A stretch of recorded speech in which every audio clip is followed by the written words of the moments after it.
those good things. So without further ado, get your notepads out, get your pens ready, get your thinking caps on, because it's time to learn some good stuff. So, get your ready here.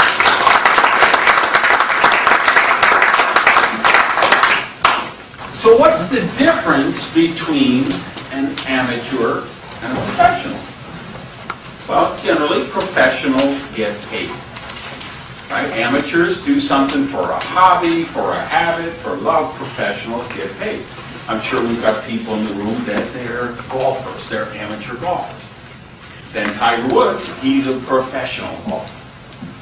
Mike back there, Billy back there, myself, we all play on the same softball team. We're baseball fanatics, but we're amateurs. We don't get paid for that. We do that for the love of the game. A-Rod, he makes $25 million a year being a professional baseball player. So I want to talk about what it takes to be a professional network marketer as opposed to an amateur network marketer. Because most people in our business are amateurs. You know, you'll hear, it's funny, I'll do radio interviews or TV appearances or just kind of a lot of interviews on this last tour. I don't know why. I was interviewed on a Malaysian newspaper, a magazine in Korea, the main newspaper in Singapore. I had a lot of interviews, and often that question comes up, and they'll say, well, but you know, there's only a certain percentage of people in your business that make the millions of dollars, and then you have lots of people that they don't make a lot of money. Well, why is that? And I say, well, the reason is they have not become professionals. They treat the business like a hobby, so they get a hobby income.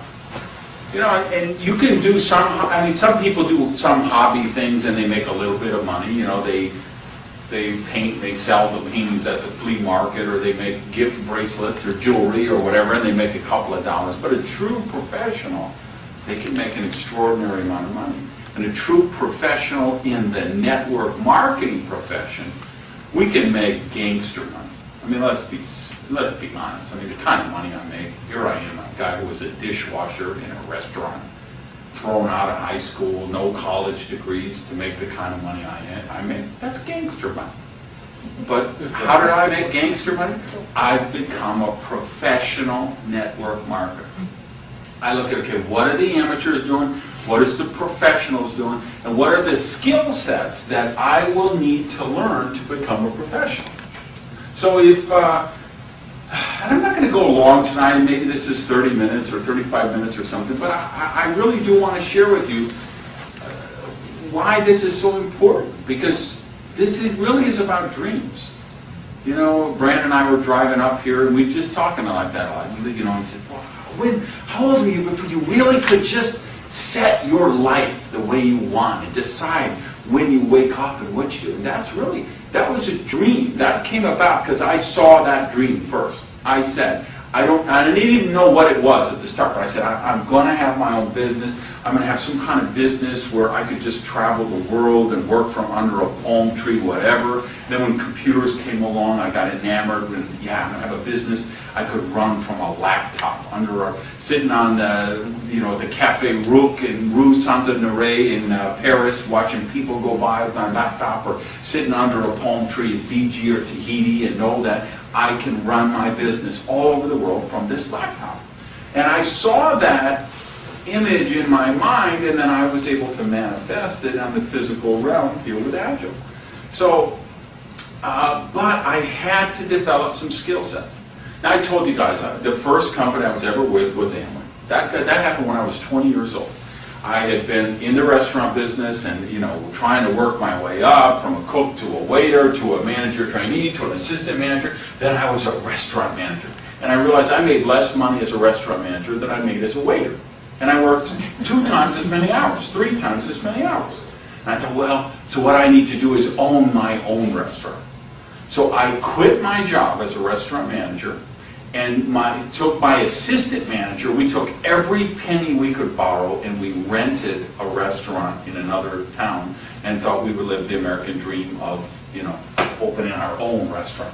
Of course, that was a disaster. We didn't have enough money to bootstrap it. We ended up giving it back to the guy who leased it to us.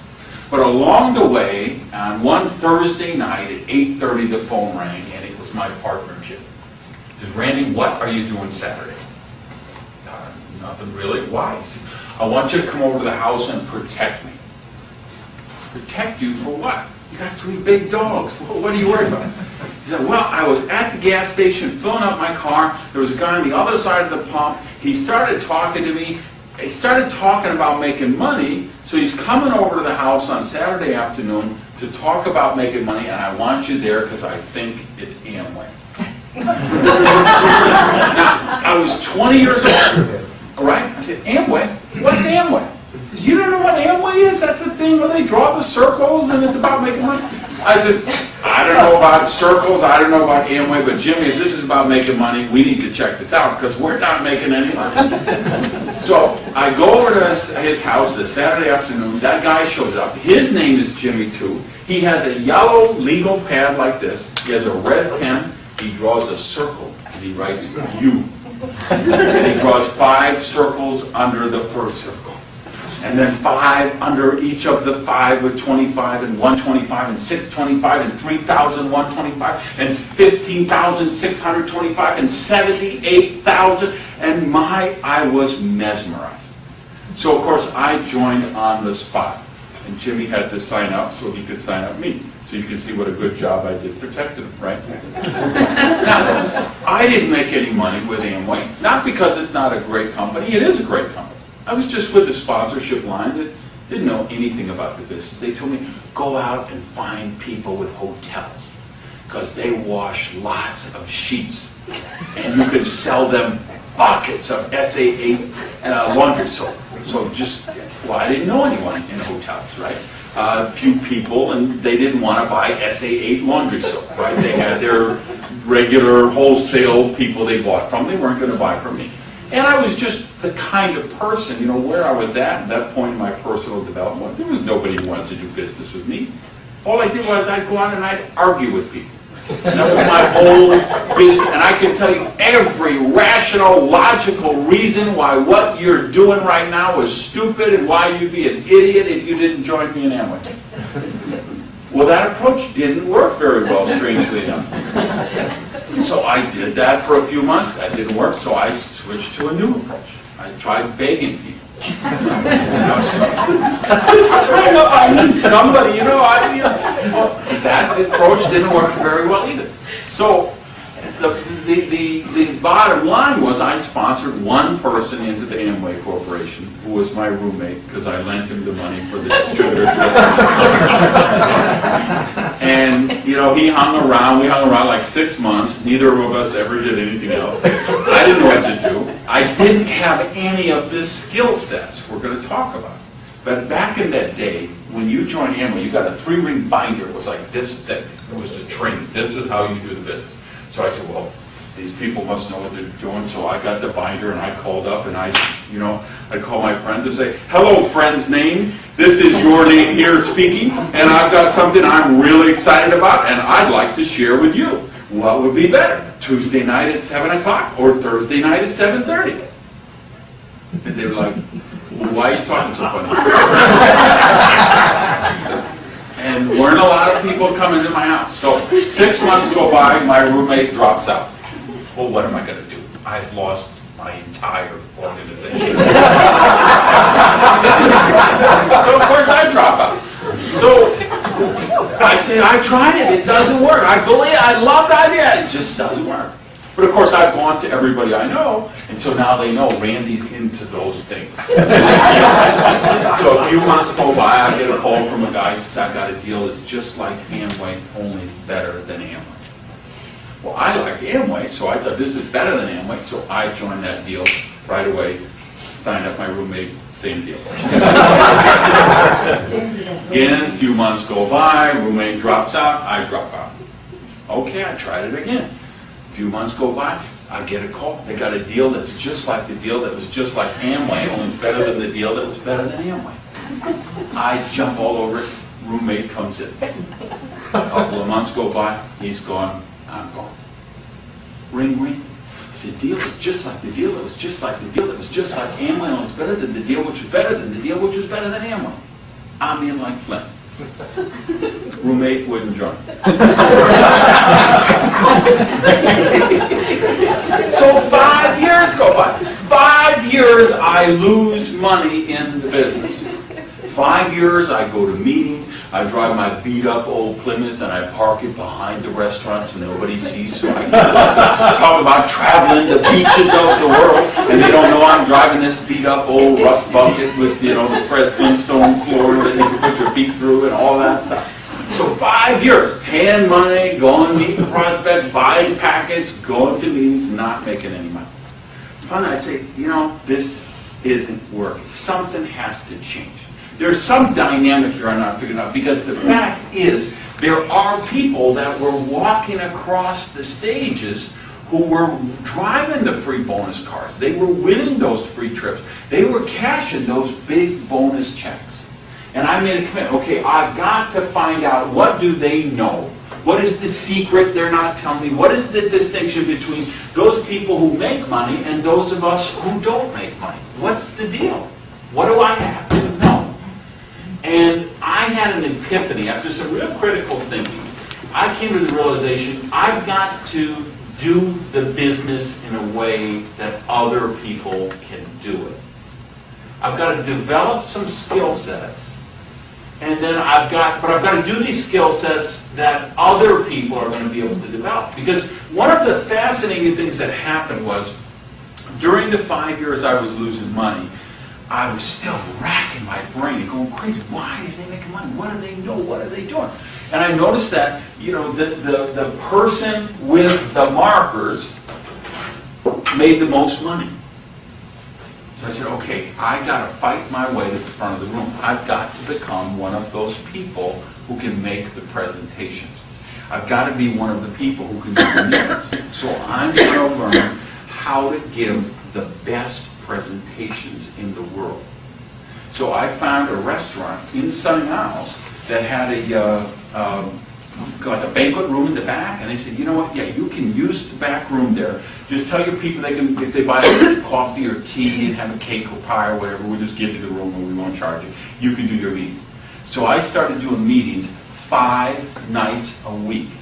Monday, Tuesday, Wednesday, Thursday, Friday night. Every night at 7:30, I got up there, I had a big whiteboard, I wore my Miami Vice suit, and I drew circles. And I drew circles better than anybody in the world. Okay? So I started to be able to sign up people. I sponsored 30 people in a month. So I remembered back to the day, okay, 30 people, they're each going to get 5. That means I'm going to have 150 people next month. The month after that, the 150 are each going to get 5, so I'm going to have like 1,000 people. And when they each get 5, I'm going to have 5,000. I might as well just order the Lamborghini now. But a fascinating thing happened. The 30 people in month number 2, they didn't turn into 150, they turned into 3. Because 27 dropped out. So I said, well, obviously those 27 were stupid, ignorant, and lazy. I've got the wrong people. I'll get a new 30 people. Get on my Miami Vice suit again, draw all those circles again. Told her, you just bring your people to me. I will close them for you. You just get them in the room. I'll be up there drawing circles. They will be joining the business. I put in another 30 people. Next month, again, 25, 26, 28 drop out. Next month, 25, 26, 28 drop out. What's wrong with this picture? And that's when the epiphany came. And I said, okay, the way I'm bringing people in doesn't duplicate. It works, but it doesn't duplicate. And what we really make our money on is duplication. Huge deal for me. So I said, you know, I'm going to develop a system. I'm going to develop a step, because I wasn't with a sponsorship line. I wasn't in a company that got this. There were other companies, there were other sponsorship lines. They knew this already. I didn't know this. I was a slow learner. I had to learn by beating my head against the wall, by making a bunch of mistakes, by struggling.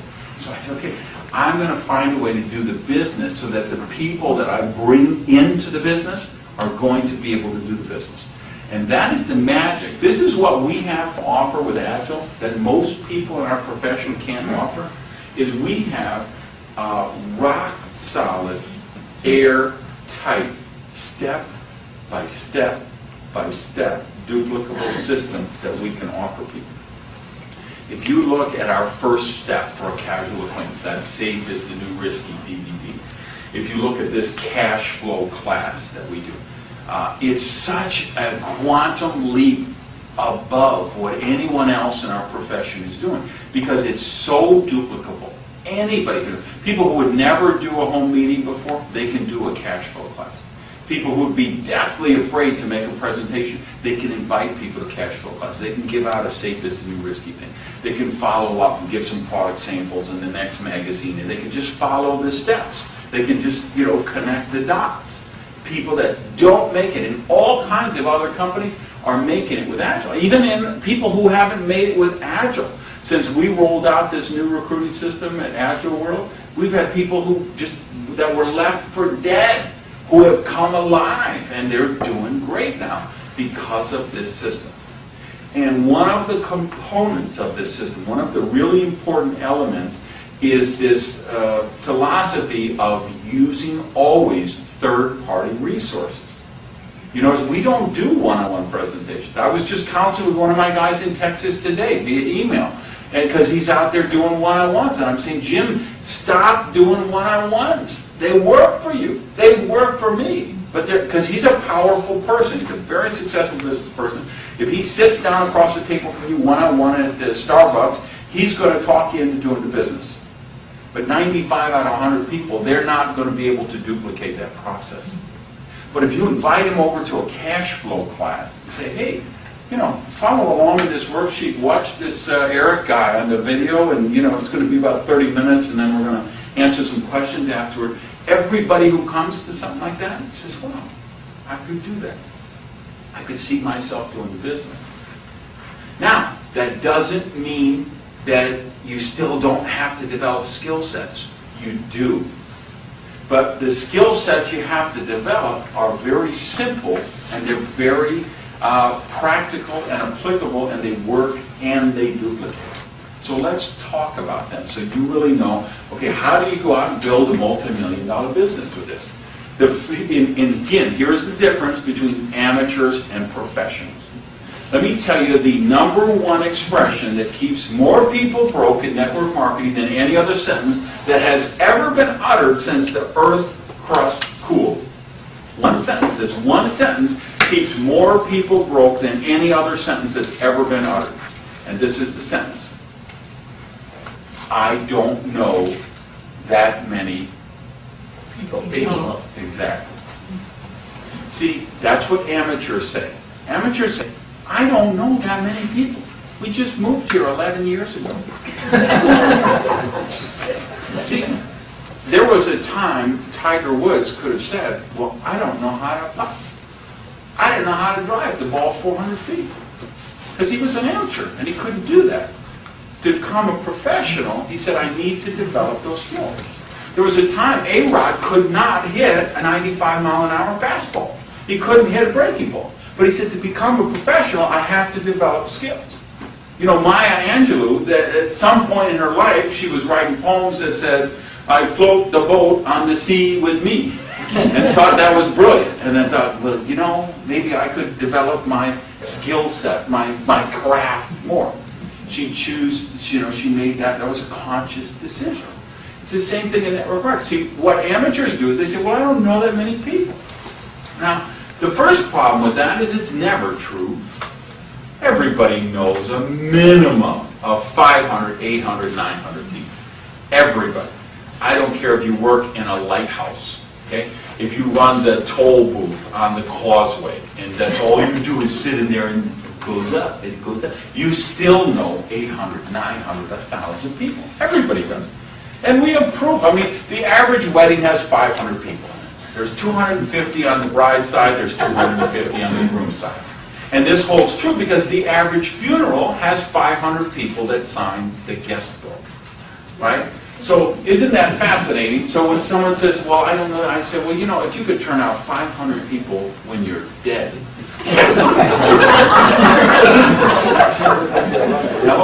So that's That's not even counting the casual play. That's not counting the regular lady at the dry cleaner. It's not counting your favorite waitress at Denny's. It's not counting the flight attendant you meet today and the rental car clerk that you meet next week and the people you meet standing in line waiting to see the next Matrix movie or whatever. I mean, the average person meets 5, 8, 10, 15 people a week. MySpace, Facebook. Well, yeah, we get into social networking stuff, it goes exponentially, right? But the difference between amateurs and professionals? See, professionals say, well, I'm going to develop the skill set of how to meet people. Because I think that's important. If I want to make millions of dollars in this, I need to develop this skill set. The amateurs say, well, I don't know that many people. So that takes us to the second skill set, which is the ability to work a candidate list. What's the difference between amateurs and professionals? Well, a lot of the amateurs, they don't even do a candidate list. They think, well, I know Jimmy would be great for this, and if Nancy signed up, she would make me a fortune, and if Bobby did this, he'd make a lot of money. So they think of 4 or 5 people in their mind, that's who they talk to, and if they don't sign them all up right away, what do they say? I've talked to everybody I know, and they're just not interested. Rank amateur. A professional makes a candidate list, and they know how to work a candidate list. It's a living, breathing thing. Their candidate list is organic. Because they say, okay, Danny joined the business, I can cross him off the list. What about the lady I met this morning at the dry cleaner? She's really sharp. I'm going to put her on the list. When I'm talking to people ready to enroll some more people, I need to get back to her. What about the guy I met at the party last night? What about the networking fund? They put themselves in places to meet people.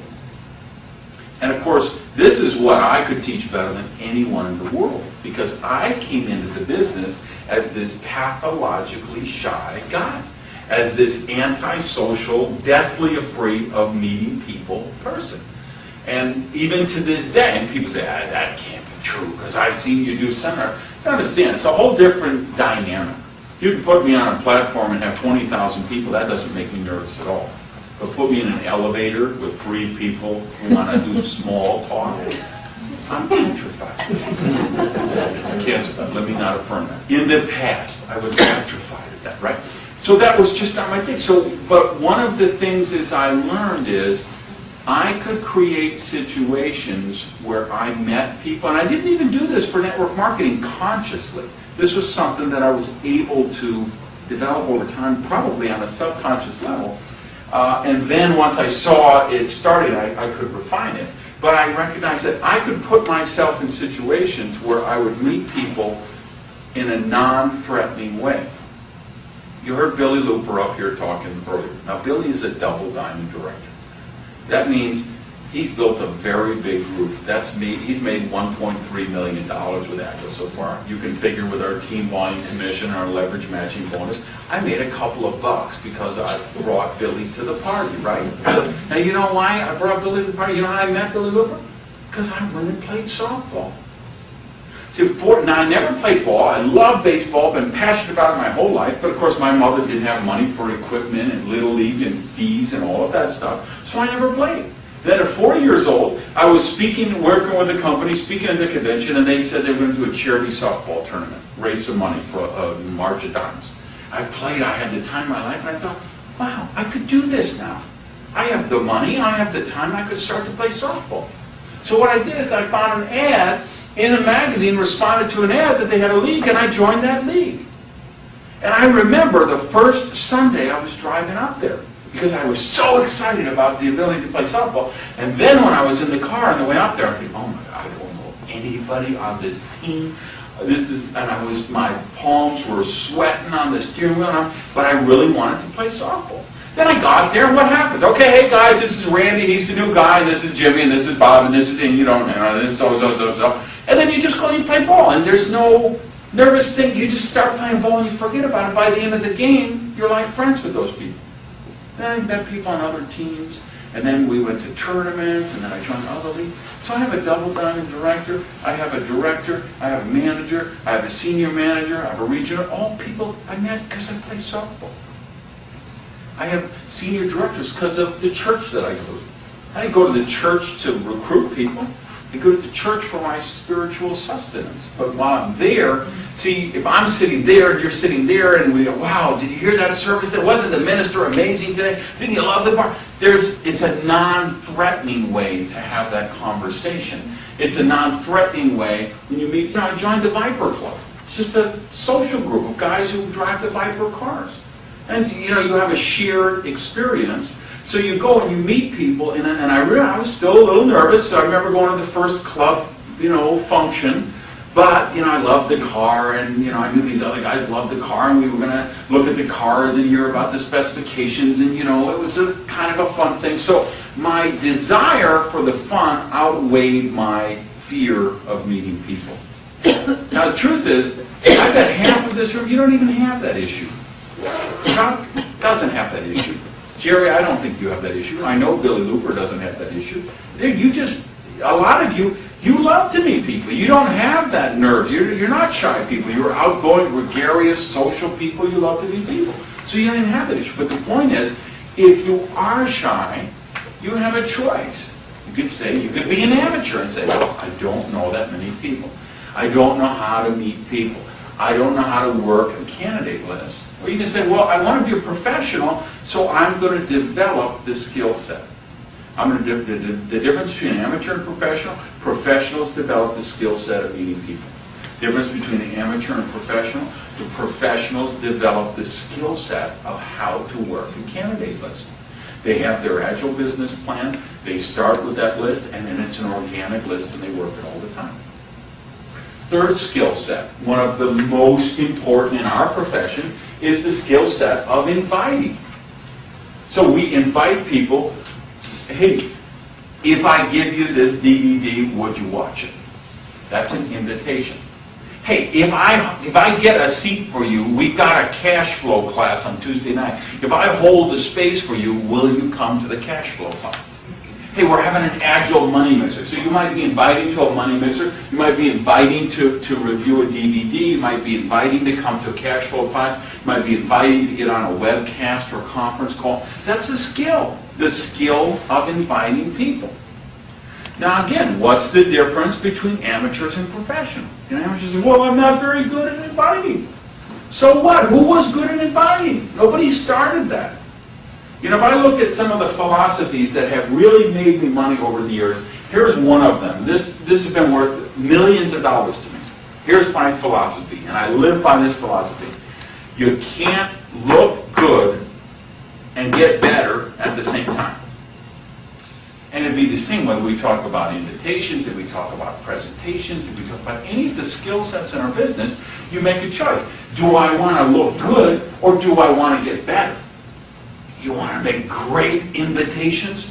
You know what you have to do? First, you have to make good invitations. And you want to make good invitations? You know what you have to do? First, you have to make bad invitations. When I think of, again, the skill sets I had when I got, that's why I didn't make money those first 5 years. I didn't have the skill set. My invitations were horrendous. My presentations were horrendous. My follow-through was horrendous. But I could have done what most people do, which is say, okay, well, this doesn't really work for me, or I haven't made money, so I'm going to quit. And I'll go back to the herd, and I'll get the TV remote control, and I'll watch 6 hours of TV every day, and I'll veg out, drink some rancid fermented hops, rub the hair off the back of my head, leaning against a recliner, watching the Idiot Box 6 hours a day. Or I could make a conscious choice to develop the skill sets that will make me successful. That's the difference between the people who make millions of dollars and the people who make $12. It's a conscious decision. We weren't born with that. Ask Billy Looper. You know what Billy told me when I sponsored him into business? I went to Billy right away. I said, Billy, you can make $100,000 a month with this. I'm telling you, Billy, with your connections, with your charisma, you're articulate, you're intelligent, the people you know, I'm telling you, you can make over $100,000 a month with this. And he said, I trust you. I know you know this business. I'm willing to do this. I will do it. There's only one condition. I said, what's the condition? He said, I never have to speak in front of people. That's what he told me. I said, hey, that's your choice. Now, you know what happened along the way? I never told Billy Looper, hey, you have to get up and speak in front of people.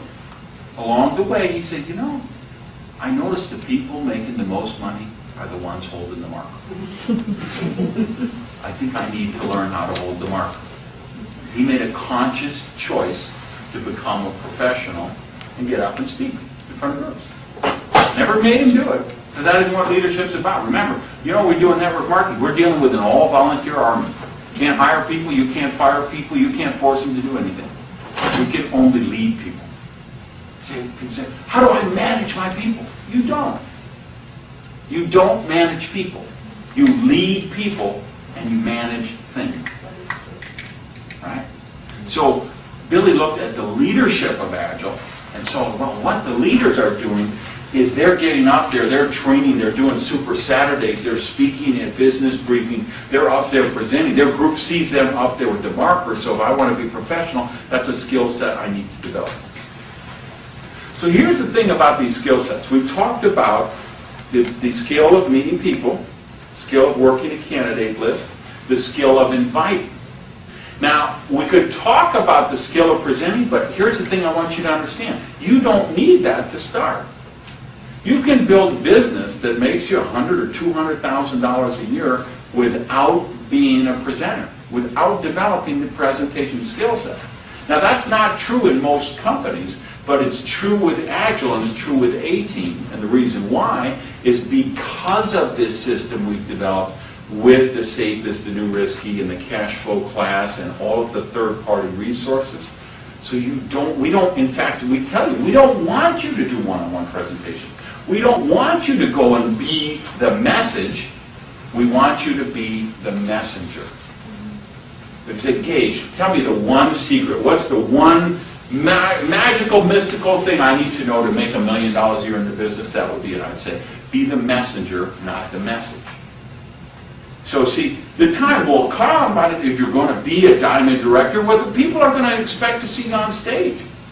Say, hey, I'm in Lynn's organization. She's my double diamond director. They want to see you up on the platform. They want to have the pride. They want to bring their people to the... See that lady up there? That's Lynn. That's my upline diamond. That lady up there had no experience in the business. She got in the business. Now she makes $2 million a year. That's her. I'm in her group. You could be on her team. They want that. So but that can come later. What are the skill sets you need right now just to make $200,000, $150,000, $100,000? The ability to meet people, the ability to work a candidate list, the invitation skill set, and the follow-up skill set. And the follow-up, that's so easy. It's come on. We bring somebody to an event on Tuesday. We need to give them a call on Wednesday. We bring them, we got them on a webcast on Thursday. We need to drop by a brochure or follow-up, a booklet or magazine or whatever on Friday.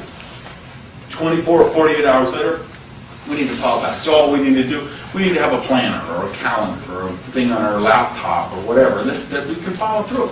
Anybody can learn that in 2 minutes. That's really easy. But not everybody chooses to do that. Some amateurs never learn that skill.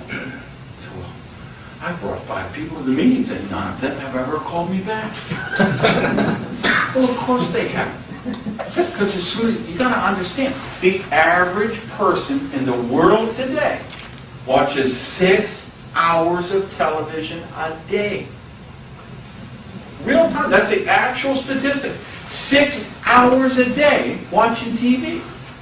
The average kid today spends 27 hours a week playing video games.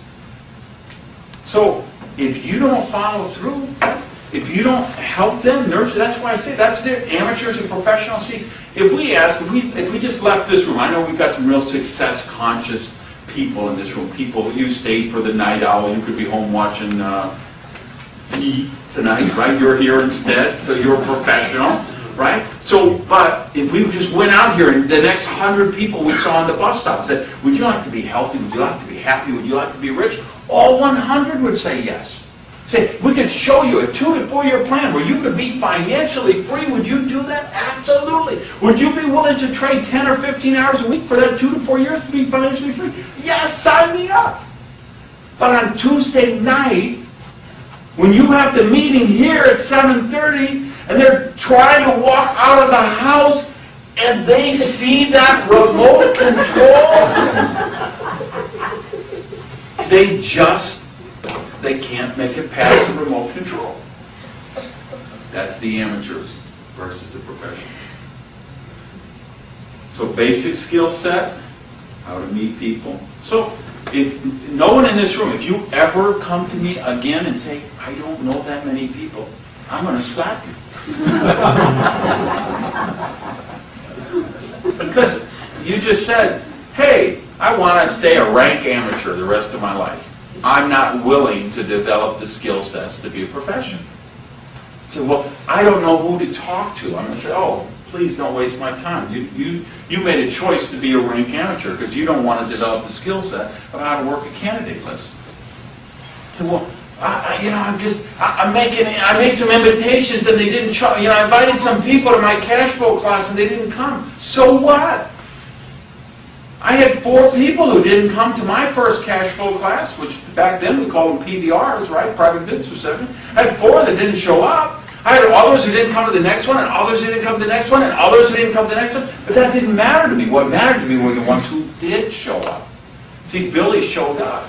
Gail showed up. Dave Liddy showed up. Jeannie Kidd showed up. That's all I concentrate on. Well, who showed up? Who wants to step up? Who wants to be a professional? Those are the people that I'm going to work with, because they're the people that can walk past the remote control on Tuesday night. They made that decision.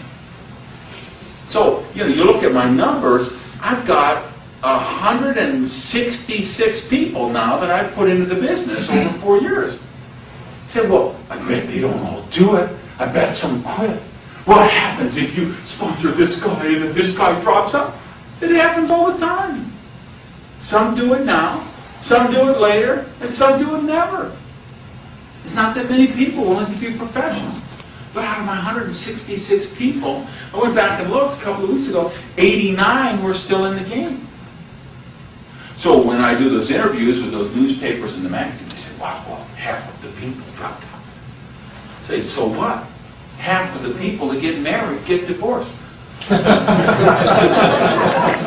know how many people join college and they quit? How many people join Burger King and quit? What is that, 99.999%? How many people join IBM and quit? You know how many people join Life and quit? So don't tell me because half the people quit, because yeah, half my people didn't stay. But the 89 who stayed, that's produced an organization of 140,000 people for me now. So am I going to worry about the 70-something that want to watch the 6 hours of TV a day? I can't worry about that. They have the same opportunity that I had, and Billy had, and Gene had, and Dave had, and Gail, and all of the people I've introduced to the business. They all had the same opportunity. But not everybody was willing to become a professional. Not everybody was willing to let go of the remote control. So you want to be a professional, you make that choice to develop the skill sets. So after those 4 basic skill sets, then we have the 2 more advanced skill sets that you don't have to worry about till later, which is the presenting skill set and the leadership development skill set. Because that's what the business is about. If you said, okay, Randy, tell me the truth when no one else is around. Just what is Agile?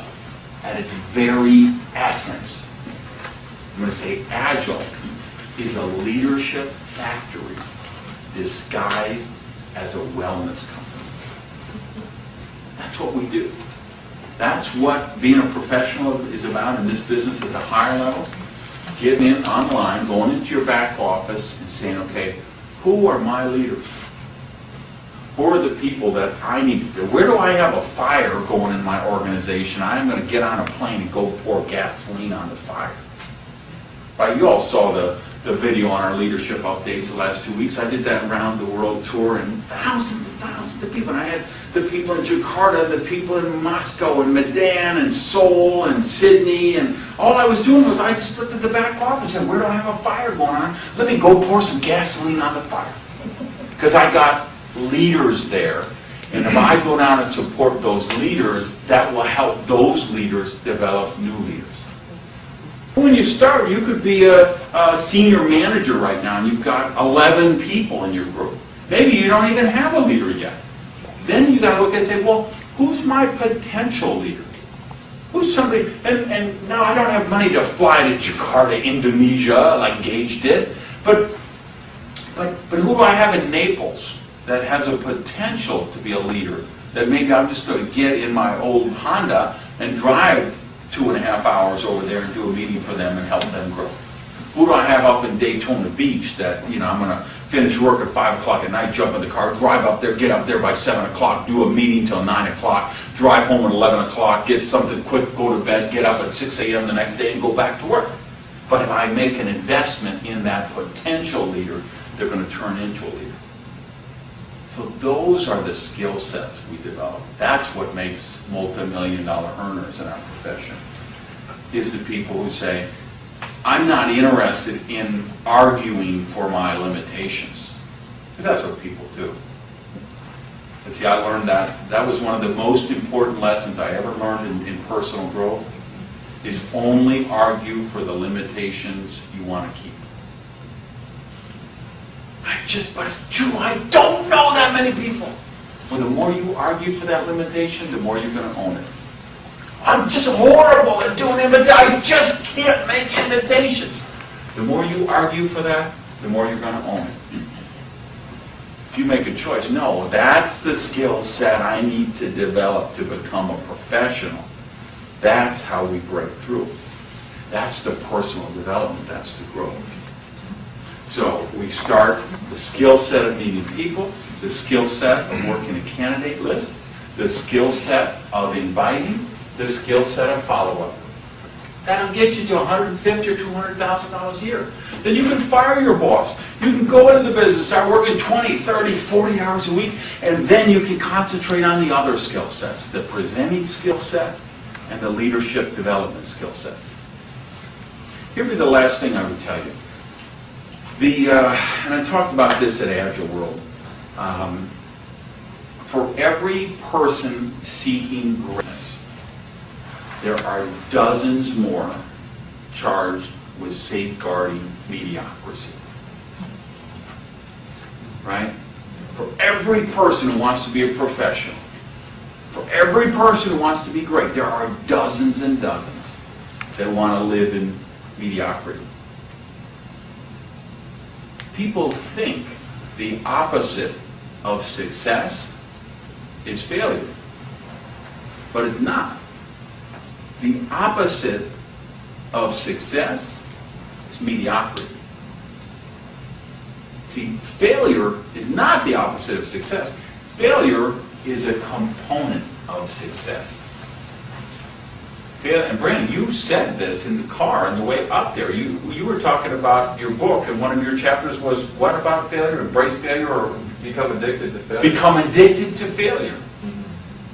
I love that, because that's what the business is about. You've got to say, okay, I'm going to go out and I'm going to make the failure because I'm going to be bad enough to become good.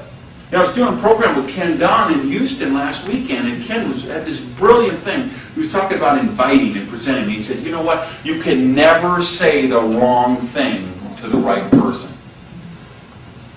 Because if they're the right person, you're going to mess up, and you're going to forget the amount of the expense allowance, or you're going to draw the circles wrong, or you won't know this person. It won't matter. If it's the right person, they'll get it.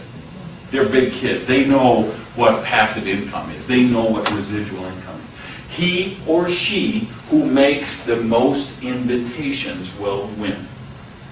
The person who goes out and makes 50 horrible invitations will make a lot more money than the person sitting at home practicing so that one day they can make the perfect invitation. Because that person is never going to make a dime in our business. The person who will go out and become good by starting by being bad, and test and track, test and refine, learn and grow, refine, reconfigure, test, work it, get good, from good they get to great. That's where they're willing to make failure. They're willing to do failure. They're willing to do the bad invitation so they can develop the good invitation, and then they're willing to do the good invitations so they can develop the great invitations. That's personal development. That's leadership development. That's developing skills And that's how you become a professional with Agile Enterprises. Thanks.